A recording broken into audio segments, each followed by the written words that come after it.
सातपुडा पर्वतरांगेच्या कुशीत वसलेलं सालबल्ली हे देवस्थान महादेवाच्या शिवधाम गुफेसाठी प्रसिद्ध आहे. अमरावती जिल्ह्यातील मोर्शी तालुक्यावरून 8 ते 10 किलोमीटर अंतरावर सालबल्ली हे देवस्थान आहे. चला तर मग आपण शिवधाम गुफेविषयी संपूर्ण माहिती जाणून घेऊया. सालबल्ली हे महाशिवरात्रीत विशेष दर्शन क्षेत्र असते. अशी मान्यता आहे की भगवान भोलेनाथने येथे 1000 वर्ष तपस्या केली होती. मेरे शंभू मेरे संग रहना मेरे नमस्कार, मी निखिल झाडे माझ्या नवीन ब्लॉगमध्ये आपलं स्वागत करतो. आपण आलेलो आहे श्री क्षेत्र सालबल्ली येथे. महाराष्ट्र आणि मध्य प्रदेशच्या सीमेवर वसलेलं हे शिव मंदिर गुफा असलेलं ठिकाण. आज आपण इथे महादेवाच्या दर्शनाकरिता आलेलो आहे. चला तर मग आपण यामध्ये सर्व माहिती जाणून घेऊया. येथे महाशिवरात्रीमध्ये यात्रा भरत असते. 1 ते 2 आठवडे चालणाऱ्या या यात्रेत संपूर्ण भारतातून मोठ्या प्रमाणात भाविक दर्शनाला येत असतात. गुफेमध्ये जाण्यासाठी जिथून चढाई प्रारंभ होते त्याला पहिली पायरी असे म्हणतात. येथून लोक आपली यात्रा प्रारंभ करतात. फूल गुलाब का लाया हूँ चरणों में तेरे रखने के लिए. सालबल्ली गुफेसाठी दर्शनाकरिता जात असताना खूप चालावं लागते. त्यामुळे खाऊन पिऊन या आणि पाणी बॉटल जरूर सोबत आणा. हिवाळा आणि पावसाळा येथे येण्यासाठी चांगला सीझन आहे. अंदाजे 2-2.5 किलोमीटरची चढाई आहे जी आपल्याला पायी चालावी लागते. महाशिवरात्रीच्या काळात लोकगीते, त्रिशूल, ढपळी आणि भक्तगणांचा उत्साह यामुळे हा परिसर दुमदुमून जातो. चला तर मग आणखी समोर जाऊया. हर हर महादेव हर हर महादेव. आपण वर आता डोंगरावर पोचलेलो आहे आणि येथे मोठ्या मोठ्या दर्शनाच्या रांगा लागलेल्या आपल्याला पाहायला मिळत आहे.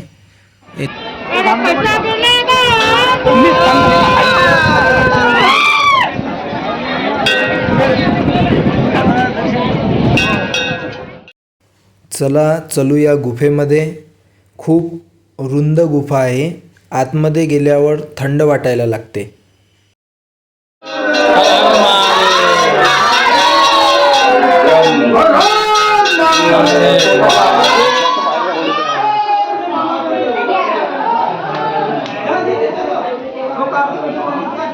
अशी मान्यता आहे की येथे पांडव आणि प्रभू श्रीरामसुद्धा आले होते. हे आहे सालबल्लीच्या मुख्य मंदिरातील प्राचीन शिवलिंग. हे जागृत शिवलिंग आहे. येथे स्वतः भगवान महादेव येऊन राहिले होते. त्यांनी तपश्चर्या केली होती. चला तर मग आपण याचे दर्शन घेऊया. मेरे शंभू मेरे संग. नमस्कार, मी राहुल. भोले बाबा दर्शन करून आला. आम्ही खाली जात आहे आणि पूर्ण यात्रेची मजा घेणार आहे. तर मित्रांनो, शंकरजीचे दर्शन केल्यानंतर गुफेच्या बाहेर आपण आलेलो आहे. गुफेमध्ये टेम्परेचर कमी असते. येथे श्रावण महिन्यात आणि महाशिवरात्रीमध्ये बरेचसे भाविक महाराष्ट्र व मध्य प्रदेश तसेच संपूर्ण भारतातून मोठ्या प्रमाणात दर्शनासाठी येत असतात. त्यानंतर इथे यात्रेमध्ये मिळणारं प्रसिद्ध बोराचं बोरकूट आणि इतर वस्तूंची खरेदी केली आणि त्यानंतर खाली उतरत असताना थोडंसं रेस्ट म्हणून, रिफ्रेशमेंट म्हणून निंबू सरबत घेतलं आणि त्यानंतर आम्ही समोरील प्रवासाला निघालो. मेरे शंभू मेरे संग. हा इथला पार्किंग स्पेस आहे आणि पार्किंग एरियामध्ये आल्यानंतर इथे आपला टूर हा संपन्न होतो. सालबल्लीचा या पार्किंग स्पेस आहे. इथे विशिष्ट रक्कम देऊन 2 व्हीलर आणि 4 व्हीलरची पार्किंग केल्या जाते. अंदाजे 2.5 ते 3 किलोमीटर डोंगरावर मंदिर वसलेलं आहे. तिथून दर्शन करून आल्यानंतर हा आपला टूर इथे संपन्न झाला. महाशिवरात्रीच्या पिरियडमध्ये 15 ते 20 दिवसाची इथे यात्रा असते. तर त्या यात्रेमध्ये तुम्ही निश्चितच या. दर्शनीय आणि चांगलं असं ठिकाण आहे जे देवदर्शनासाठी तुम्ही निवडू शकता. विशेष करून महाशिवरात्रीच्या त्या पिरियडमध्ये. पावसाळ्याच्या पिरियडमध्ये सुद्धा इथे चांगलं निसर्गरम्य वातावरण राहते. तुम्ही तेव्हासुद्धा इथे व्हिजिट करू शकता. चला तर मग आपण आता घरच्या प्रवासाला निघूया. हा आपला टूर इथेच संपन्न होतो. सकाळपासनं काहीही खाल्लेलं नसल्यामुळे जोराची भूक लागलेली होती. त्यामुळे कुठेतरी हॉटेलवर जेवण करायचं ठरवलं. तर त्यानंतर मग आम्ही मोर्शी येथे गायत्री रेस्टॉरंट येथे जेवण करण्यासाठी थांबलो. मेरे शंभू मेरे संग रहना मेरे जेवणावर ताव मारल्यानंतर घरी यायला निघालो. मधातच रेल्वेचं गेट लागलेलं होतं, तर रेल्वेसुद्धा पाहायला मिळाली.